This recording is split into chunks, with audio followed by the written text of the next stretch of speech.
저는 비트코인 언제 사냐? 언제 투자를 하냐? 저는 첫 번째 안 하려고 하는 거는 뭐냐면 단기적인 가격 전망은 안 하려고 해요. 기본적으로 틀린다. 그러면 여기에서 한 단계 더 나아가서 이거보다 더 효과적으로 할 수 있는 방법이 존재를 하거든요. 그 얘기는 뭐냐면 전 단기적으로 시장은 전망하지 않지만 중기적으로는 전망해요. 중기적으로. 저는 비트코인의 장기적인 우상향에 베팅을 한 거거든요. 이 자산이 우상향한 여러 가지 조건을 가졌다. 특별한 경제 강의 머니 특강. 안녕하세요, 주식 초등학교 여러분. 저는 오늘 특강을 맡은 이장우입니다.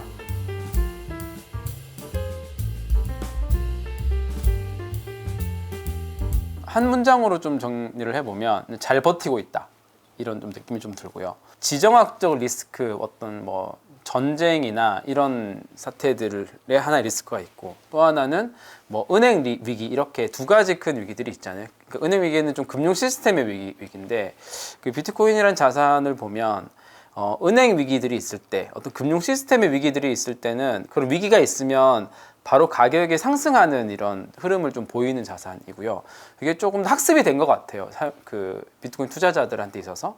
어떻게 보면 비트코인이 그런 이제 2009년 양적 완화나 이런 금융 시스템 위기로부터 태어났다 보니까, 그 뒤에 뭐 키프로스 이제 금융 위기나 이런 것들이 있을 때 바로 상승하는 것들이 지금 또 최근에 뭐 작년에 실리콘밸리 은행이나 미국의 은행들의 위기가 있을 때 바로 가격이 올랐었거든요. 그래서 비트코인은 보면 은행 위기들이 있을 때는 바로 가격이 올라가는, 좀 단기적으로 있고, 지정학적인 위기, 그러니까 우리가 전쟁이 일어난 사태나 이런 것들이 있을 때는 단기적으로는 오히려 가격이 하락하는 게 뭐 최근까지 패턴인 것 같아요. 2년 전에 뭐 우크라이나 러시아 전쟁 때도 마찬가지고, 이번 이스라엘 사태 때도 마찬가지고, 그 이유는 아마 이제 비트코인이라는 자산은 전 세계에서 아마도 24시간 365일 가장 유동성이 좋은 자산이기도 하거든요. 그렇다 보니까 어떤 위기들이 터졌을 때 이 자산을 오히려 이제 현금화, 유동성이 있으니까 그런 용도로 많이 사용을 하는 것 같다. 근데 이게 또 중기적으로는 또 가격이 또 오르거든요. 근데 만약에 또 이런 것들이 학습이 또 되면, 지정학 위기가 있을 때 단기적으로는 비트코인이 조금 빠졌지만 결국 중기적으로는 오르더라라는 것이 사람들의 머릿속에 또 각인이 되면, 또 어느 순간부터는 또 리스크가 있을 때 바로 가격이 오르는 현상이 이어질 수 있겠죠. 근데 적어도 지금 최근까지는 은행 위기가 있을 때는 비트코인이 좀 급등하는 경향이 있고, 지정학적 위기가 있을 때는 단기적으로는 좀 떨어지는 경향이 있더라. 근데 이번 최근에 이제 또 사태 같은 경우는 오히려 좀 잘 버티는 것 같다. 잘 버티고 지금 오히려 약간 상승하는 이런 느낌이 좀 보이고 있는데요. 좀 그런 흐름으로 좀 볼 수 있을 것 같습니다. 네. 10월 강세장이라고 하는 얘기가 나온 이유는 역사적인 데이터에서 어떤 비중, 이걸 가지고 나온 것 같아요. 제가 카운팅을 해봤는데요. 과거 11번의 10월 중에서 9번이 가격이 상승을 했어요. 2번 빼고 다 상승을 한 거죠. 그게 평균적으로 이제 상승률을 보면 이 10월 한 달만 20%가 넘는 상승률이거든요. 과거 데이터를 봤을 때는 10월이 굉장히 강세장인 데이터를 갖고 있다. 여기에서 이제 아마 10월 강세장에 대한 책이 좀 나온 것 같고요. 굳이 10월이 아니더라도 이 4분기 전체로 보면 이것도 기본적으로 좀 강세장이긴 했어요. 4분기에 기본적으로 좀 경기 부양 정책이나 뭐 과거에 또 대선도 좀 포함된 해고요. 여러 가지 요소들이 조금 어떻게 보면 이제 어떤 자산 시장의 가격 상승을 가져오는 이런 좀 시기였고요. 그러면은 10월 달에 가격이 빠졌던 두 번의 해가 있는데, 2014년도랑 2018년도이거든요. 2018년도 같은 경우는 그 한 해 동안 금리를 계속 인상했던 시기예요. 그래서 비트코인뿐만이 아니라 다른 자산군들도 가격이 동시에 많이 하락했던 해고요. 2014년도는 그러면 어떤 해길래 10월에 빠졌냐?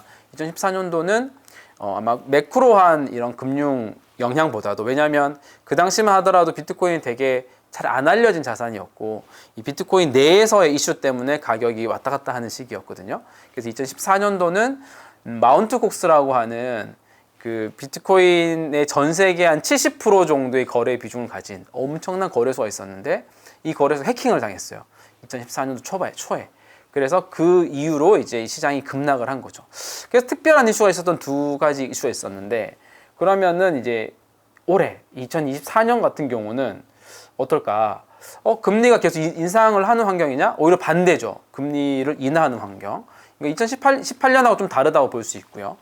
그러면은 이제 지금 거래소 위기가 한두 개 있다고 해서 그렇게 이제 이 시장에 영향을 미치는 건 많이 줄어들긴 했어요. 2022년도는 FTX라는 거래소가 있어서 많이 하락은 했었는데요. 뭐 그런 요소들을 봤을 때 올해도 특별한 이슈가 없으면 10월 달이 과거처럼 좀 상승한 효과를 보일 수 있지 않을까라고 생각해 볼 수 있는 거고, 단 9월 달이 역대 9월 달 중에서는 가장 큰 수익률이 났어요. 이미 이런 효과 때문에 먼저 9월 달에 반응될 수도 있으니까 우리가 10월 한 달만을 가지고 이걸 오르냐 내리냐를 자꾸 고민하고 이거 베팅하고 이런 것도 좋지 않다고 보고요. 오히려 좀 4분기라고 하는 요 전체 3개월 정도를 보거나 아니면 뭐 내년 한 상반기까지를 기간 좀 펼쳐놓고 이게 좀 상승의 흐름이냐 하락의 흐름이냐 그렇게 좀 전망을 하고 투자에 임하는 게 훨씬 더 좋다. 이렇게 좀 생각을 하고 있습니다. 네. 저는 아직 유효하다라고 좀 보고 있고요. 이번 반감기가 이제 과거와 좀 달랐던 거는 올해는 ETF 승인이라는 게 연초에 딱 있었고요. 그리고 과거에 3번의 반감기 때 가격이 올랐다라는 그 기대감 때문에 올해는 반감기가 되기 전에 이 어느 해보다도 이제 반감기에 대한 기대가 높았어요. 그래서 그 결과 이제 올해는 3월달 반감기가 되기 전에 이미 전 고점을 넘어버리는, 이미 가격이 굉장히 선반영돼서 올랐던 그런 해이기도 하거든요. 그래서 이번에 반감기는 과거와 다르다라고 하는 이제 것들이 이후에 전망이 계속 나온 거죠. 실제로 가격이 좀 떨어졌고요. 근데 이제 과거와 유효하다라고 하는 이제 측면에서는 뭐가 있냐면 좀 환경은 좀 달라졌지만 반감기라고 하는 거는 이제 보통 반감기 이후 6개월 이후부터 가격 상승이 나타났기 때문에 아직은 이제부터 이제 가격 상승 효과가 나오는 시점이긴 하고요. 또 두 번째는 이 반감기 효과라고 하는 것은 결국은 반감기란 게 뭔가요? 블록체인의 비트코인 체인에서 채굴자들한테 주어진 보상이 절반으로 줄어든다라는 얘기고, 결국 그 절반은 줄어드는 게 시장에 공급되는 수량의 절반은 줄어든다. 같은 의미거든요. 그러니까 채굴자들이 수익이 엄청 악화되는 시기예요. 그러니까 채굴자들한테 엄청난 고난의 시기이긴 한 거죠. 매번 반감기 때마다 그 채굴자들의 고난의 시기가 한 6개월 정도 됐었는데 올해도 여전히 채굴자들이 엄청 힘들어요. 그거는 우리가 여러 지표들을 보면 좀 알 수 있는데 상식적으로 당연히 채굴자들이 받는 보상이 절반은 줄어들었으니까 다 힘들겠지. 근데 그걸 지표로 보면 우리 온체인 데이터 중에 퓨얼 멀티플이라고 하는 지표가 있는데요. 이 퓨얼 멀티플 지표가 1이라고 하는 건 뭐냐면 지난 1년 동안 채굴자들이 벌어들었던 수익 있잖아요. 요것과 오늘 수익이 똑같으면 1이에요. 이게 퓨얼 멀티플 2라는 얘기는 지난 1년간에 벌어들였던 수익보다 오늘이 딱 2배 벌고 있으면 2예요. 0.5는 절반이라는 얘기죠. 지금 이 시점에 채굴자 퓨얼 멀티플이라는 지표를 보면 0.75 정도 돼요. 그 얘기는 지난 1년 동안에 벌어들었던 그 평균 수익보다 지금 한 20% 이상 못 벌고 있다는 거거든요. 그러니까 채굴자 입장에서 굉장히 큰 고난의 시기를 겪고 있는 거죠. 근데 보통 이 채굴자들의 고난의 시기가 끝날 즈음에 비트코인 반등을 합니다. 그래서 그 이제 반감기가 이끌어냈던 여러 가지 그 현상 중에서 이 채굴자들한테 이제 영향을 미치는 것, 똑같이 채굴자들의 어떤 고난의 시기, 그 시기가 거의 6개월 정도 된다라는 것, 이런 것도 현재 비슷하게 가고 있다. 그래서 근데 외부 매크로 환경도 어떻게 보면 글로벌 M2, 글로벌 유동성도 좀 증가하고 있거든요. 이런 것들이 오히려 이번 4분기 6개월 지난 시점이니까 좀 기대해 볼 수 있게 하는 좀 요소인 것 같아요. 네. 저는 비트코인 언제 사냐, 언제 투자를 하냐, 요건데요. 저는 첫 번째 안 하려고 하는 거는 뭐냐면 단기적인 가격 전망은 안 하려고 해요. 기본적으로 틀린다라는 저게 있거든요. 왜 그러냐면 마치 이제 투자 시장의 가격은 그것과 비슷해요. 우리가 내비게이션을 보고 명절 날 고향으로 내려가는데 차가 막히잖아요. 그럼 내비게이션이 이 갓길을 안내를 해주거든요. 티맵이나 카카오 내비가.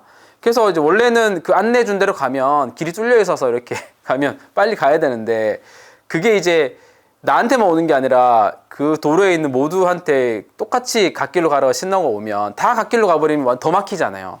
그러니까 투자라는 게 원래는 이게 가격이 오르거나 내리거나 하는 논리적인 현상들, 좀 객관적인 근거들이 있다고 하더라도 사람들이 그걸 영향을 받아서 그걸 해버리면 그게 또 가격에 영향을 미치거든요. 그렇기 때문에 되게 단기적인 가격 전망은 되게 틀릴 확률도 높다. 그래서 저는 첫 번째 단기적인 가격 전망하지 않는 상태에서 투자를 해요. 그래서 기본적으로 제가 하는 투자 방식은 적립식 투자입니다. 저는 비트코인의 장기적인 우상향에 베팅을 한 거거든요. 이 자산이 우상향하는 여러 가지 조건을 가졌다. 그렇다면 이거를 분할로 해서 우리가 달러 코스트 에버리징이라 하죠. 분할로 정액으로 계속 이제 정기적으로 계속 구매를 하는 거예요. 그러면 이제 가격 평균 효과가 생기죠. 그러면은 이제 특별히 가격을 단기적으로 예측하지 않더라도 꾸준히 구매를 하기 때문에 이제 어느 정도 실패하지 않는 투자가 된다. 요게 이제 기본적으로 제가 하는 방식이고, 그러면 여기에서 한 단계 더 나아가서 이거보다 더 효과적으로 할 수 있는 방법이 존재를 하거든요. 그 얘기는 뭐냐면 전 단기적으로 시장은 전망하지 않지만 중기적으로는 전망해요. 중기적으로. 그래서 중기적으로 전망을 하는 거는 시장이 과열이 됐냐 아니면 과매도, 그러니까 기회죠. 기회가 된 요 이제 시장이 과열 지표를 많이 보는 것 같아요. 그게 오히려 더 정확할 수 있어요. 비트코인에 우리가 매출이나 이런 게 있는 건 아니잖아요. 그죠? 비트코인은 온리 수요와 공급에 의해서 가격이 결정되는 하나의 자산이란 말이에요. 그러면은 오히려 과열됐을 때 조심하고 굉장히 이제 그 과매도가 됐을 때 기회로 생각하면 되거든요. 그래서 저는 온체인 데이터를 봐서 중기적인 위치를 봐요. 그래서 온체인 데이터 중에서 뭐 MVRB 같은 지표를 봐서, 이것도 이따가 설명할 수 있는 시간이 있을 것 같은데요. MVRB 같은 지표를 봐서 이게 과열이 됐구나. 그러면은 적립식 구매를 할 때도 이제 구매 금액을 줄이죠. 이렇게 덜 산다거나. 그리고 기회 구간이 있어요. 그 기회 구간을 하면 예를 들어서 뭐 2022년도 뭐 FTX 사태나 뭐 루나가 터졌을 때나 뭐 2018년도에 계속 바닥을 갈 때나 이럴 때 이제 우리가 온체인 데이터 지표를 보면 와 지금 진짜 기회 구간입니다. 이러고 하는 데이터가 있거든요. 그러면 그때 구매 금액을 계속 늘려주는 거죠. 더 이런 형태로 저는 좀 투자를 하고 있습니다. 온체인 데이터라고 하는 건 뭐냐면, 온체인 데이터도 결국은 차트에서 이 그래프를 그리며 차트를 보는 거긴 한데, 온체인 데이터는 실제로 이 자산의 움직임들을 그 데이터로 먼저 이렇게 보는 거거든요. 그 이제 그래프로 나타나는 거잖아요. 일제 이 자산이 어느 지갑에서 어느 지갑으로 이동했다. 그리고 얼마나 이 자산을 많이 가지고 있는 고래가 이 자산을 매도했다. 또는 이 자산을 투자한 전체 투자자들의 평균 수익률이 어느 정도, 이런 것들이 이제 우리가 온체인 데이터를 보면은 알 수 있거든요. 그래서 시장의 과열과 과열이 아닌 것들을 구분하기 되게 좋은 지표이긴 하거든요. 그래서 저는 좀 중기적인 지표를 보다 보니까 일반 차트를 뭐 그려서 뭐 예를 들어서 뭐 121선, 201선 보고 뭐 오르면 뭐 넘어가면은 추가 매수 들어가고 이런 형태의 투자는 아니고, 오히려 이제 온체인 데이터를 가지고 중기적인 위치에서 시장과 과열과 과열 아닌 부분을 집어내고 이제 투자 금액을 좀 조절을 하는 이런 형태를 좀 취하고 있습니다.